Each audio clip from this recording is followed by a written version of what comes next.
Assalamualaikum warahmatullahi wabarakatuh. Bismillah walhamdulillah.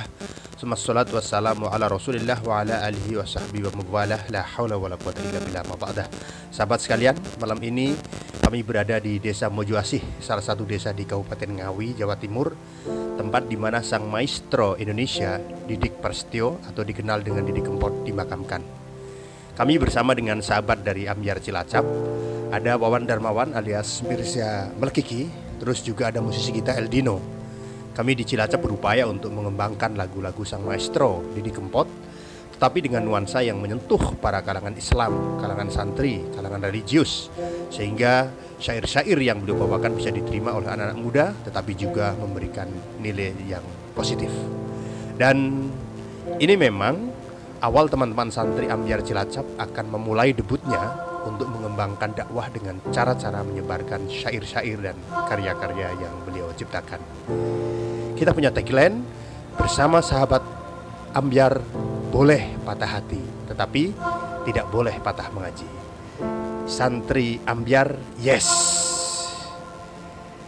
Dan hari ini kita akan ke makbaroh beliau untuk berdoa, bermohon kepada Allah untuk sahabat kami Mas Didi Kempot agar tenang di surganya dan mudah-mudahan diampuni segala dosa-dosanya, diterima segala amal baiknya. Amin ya rabbal alamin. Bisirril Fatihah. A'udzubillahi minasyaitonir rajim. Bismillahirrahmanirrahim. Alhamdulillahirabbil alamin arrahmanir rahim maliki yaumiddin. Iyyaka na'budu wa iyyaka nasta'in ihdinas siratal mustaqim.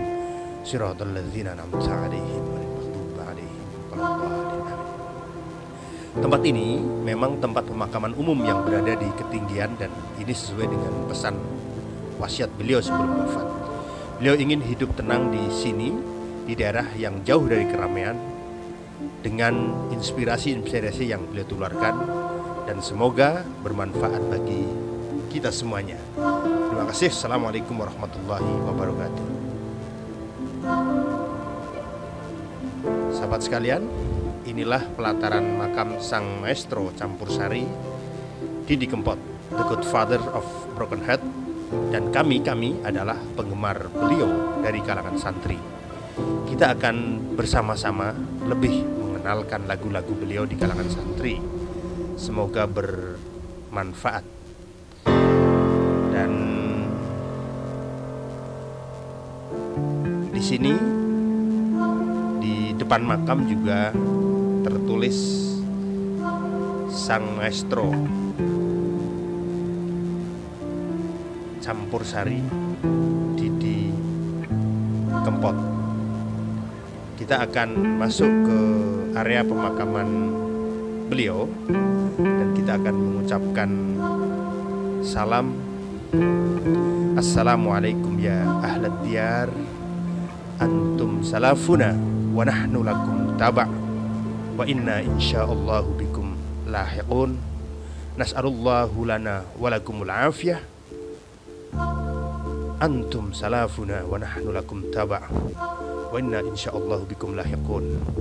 Assalamualaikum ya ruhi Didi Prasetyo alias Didi Kempot, wa alihi wa ashabihi wa usulihi wa furu'ihi wa jami' ahli kubur.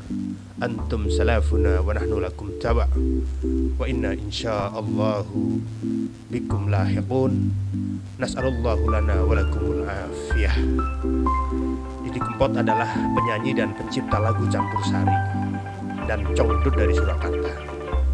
Ia merupakan putra dari seniman tradisional terkenal Ranto Edi Gudel atau dikenal dengan Mbah Ranto, serta adik kandung dari pelawak senior Sri Mulat Mamik Prakoso. Didi Kempot menikah dengan istri pertamanya Saputri pada tahun 1989. Ia dikaruniai 3 anak, tetapi hanya 2 yang dilahirkan, yaitu Lintang Ayu Tias Prastri dan Syola Putri Regina Resi. Anak pertamanya Lintang meninggal dalam usia 6 bulan, sedangkan anak ketiganya meninggal dalam kandungan. Dan inilah nisan tertuliskan lillahi wa inna ilaihi raji'un. Makam Didik Prasetyo atau Didi Kempot. Dan ini adalah makam Nurholis yang merupakan salah satu anak yang beliau yang wafat, dan satunya Tulus Suci, bayi yang belum sempat dilahirkan dan wafat.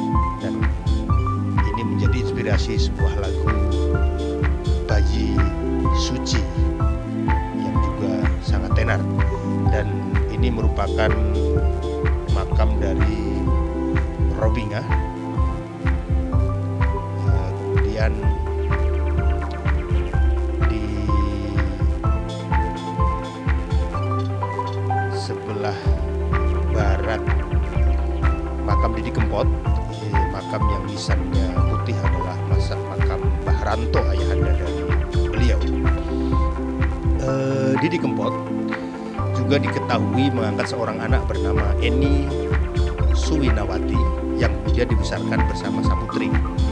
Berdasarkan keterangan dari Staso, putra pertamanya, Didi Kempot menikah dengan Dian Ekawati yang menjadi model pada video musik stasiun balapan versi pertama. Dari pernikahannya dengan Ekawati dikaruniai 3 anak, yaitu Staso, Stansa, dan Stania. Staso menyebutkan bahwa namanya merupakan pendekat dari stasiun Solo atau inspirasi dari lagu stasiun balapan. Didi menikah lagi dengan penyanyi dangdut Yan Velia pada tahun 2005. Dari pernikahannya dengan Velia, Didi karunia 2 orang anak, yaitu Saka Praja Adil dan Seika Senitashkia Prastia. Hampir sebagian lagu yang ditulisnya bertemakan patah hati dan kehilangan. Alasannya sengaja memilih tema tersebut karena rata-rata orang pernah mengalaminya dan ingin dekat dengan masyarakat.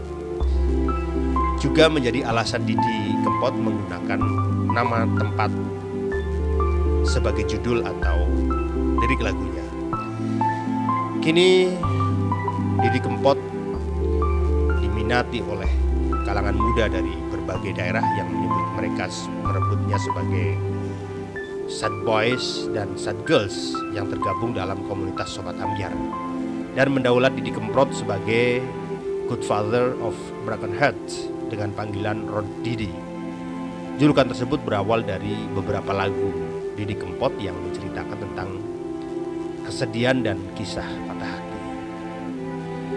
Didi Prasetyo lahir dari keluarga seniman. Ayahnya Ranto Edi Gudel, yang makamnya juga ada di kompleks ini, tepatnya di sebelah selatan makam Didi Kempot. Ayahnya merupakan pemain ketoprak yang berasal dari kota Surakarta, sedangkan ibunya Umiati Siti Nurjanah adalah pesinden yang berasal dari Kabupaten Ngawi, Jawa Timur. Kakaknya Lilik Subagio kurang aktif di dunia seni, dan Mami Prakoso almarhum yang merupakan salah satu pelawak senior Sri Mulat. Adiknya Eko Gudel juga pemain ketoprak serta penari latar dalam video-video musik Didi Kempot. Kita lihat di makam ini terlihat banyak sekali kembang yang masih basah dan masih bau wangi. Ini merupakan salah satu sunnah Rasul, di mana dikisahkan suatu saat Rasulullah Muhammad SAW melewati sebuah kebun kurma yang di dalamnya terdapat makam, dan Rasulullah kemudian berhenti untuk mendoakan arwah di dalam makam tersebut. Setelah itu kemudian mengambil pelepah kurma, diletakkan di antara di atas dua makam tersebut, di atas pusara, seraya menyampaikan bahwa selama pelepah kurma ini masih basah, maka doa-doa yang kita panjatkan akan meringankan siksa yang didera oleh ruh di dalam kubur tersebut. Nah, jadi kalau di Jawa, karena memang di sini tidak ada pelepah kurma, maka Nilai-nilai itu diambil masyarakat dengan membawa bunga atau daun-daun basah, dengan harapan selama bunga tersebut masih wangi dan masih basah, maka doa-doa yang kita panjatkan masih dirasakan manfaatnya oleh arwah di dalam kubur. Dan di makbaroh ini masih banyak bunga-bunga yang basah walaupun beliau sudah wafat lebih dari 1 tahun. Didi Kempot yang kita ziarahi ini memulai karirnya pada tahun 1984 sebagai musisi jalanan dengan alat musik ukulele dan kendang. Didi Kempot mulai mengamen di kota kelahirannya Surakarta selama 3 tahun. Pada tahun 1987, Didi Kempot memulai karirnya di Jakarta. Ia kerap berkumpul dan mengamen bersama teman-temannya di daerah Selipi, Palmerah, Cakung maupun Senen. Dari situ terbentuk julukan Kempot yang merupakan kependekan dari kelompok pengamen trotoar yang menjadi nama panggungnya hingga akhir hayatnya. Sembari mengamen di Jakarta, Didi Kempot dan teman-temannya mencoba rekaman. Kemudian mereka menitipkan kaset rekaman ke beberapa studio musik di Jakarta. Setelah beberapa kali gagal, akhirnya mereka berhasil menarik perhatian label Musika Studio. Tepat pada tahun 1989, Didi Kempot mulai meluncurkan album pertamanya. Salah satu lagu andalan di album tersebut adalah Cidro. Lagu Cidro diangkat dari kisah asmara Didi yang pernah gagal. Jalinan asmara yang ia jalani bersama kekasih tidak disetujui oleh orang tua wanita tersebut. Itulah yang membuat lagu Cidro begitu menyentuh hingga membuat pendengar terbawa perasaan. Sejak saat itulah Didi Kempot mulai sering menulis lagu bertemakan patah hati. Pada tahun 1993, Didi Kempot mulai tampil di luar negeri, tepatnya di Suriname. Lagu Cidro yang dibawakan sukses meningkatkan pamornya sebagai musisi terkenal di Suriname. Setelah Suriname, Didi Kempot lanjut menginjakkan kakinya ke Eropa. Pada tahun 1996, ia mulai menggarap dan merekam lagu berjudul Layang Kangen di Rotterdam, Belanda. Kemudian Didi Kempot pulang ke Indonesia pada 1998 untuk mulai kembali profesinya sebagai musisi. Tak lama pulang kampung pada awal reformasi, ia mengeluarkan lagu berjudul Stasiun Balapan. Sekembalinya Didi Kempot ke Indonesia ternyata membuat karirnya semakin populer. Didi Kempot kembali terkenal setelah mengeluarkan lagu berjudul Kalung Emas dan Suka Teki. Lagu tersebut mendapatkan apresiasi luar biasa dari warga Indonesia. Pada 11 April 2020, ia menggelar konser siaran langsung dari rumah dan mengumpulkan donasi sebesar 7,6 miliar yang kesemuanya disumbangkan untuk melawan COVID-19.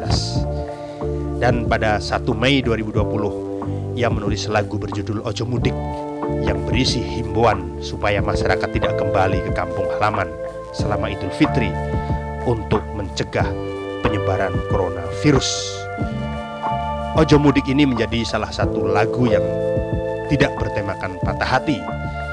Di samping itu, selama belajar ilmu agama Islam bersama Gus Miftah, Didi Kempot juga pernah merekam lagu Islam Nusantara yang secara khusus dipersembahkan untuk Nahdlatul Ulama. Dan oleh karenanya lah, maka Ketua Umum Pengurus Besar Nahdlatul Ulama, Profesor Dr. Haji Said Agil Siraj MA, memberikan gelar kepada Didi Kempot sebagai Duta Kesenian Nahdlatul Ulama. Didi Kempot seniman yang betul-betul merangkak dari nol. Wafat pada 5 Mei 2020 pukul 7.45 waktu Indonesia Barat dalam usia 53 tahun di Rumah Sakit Kasih Ibu Surakarta. Didiagnosa akibat henti jantung. Ia sempat mengalami sakit panas pada hari sebelumnya.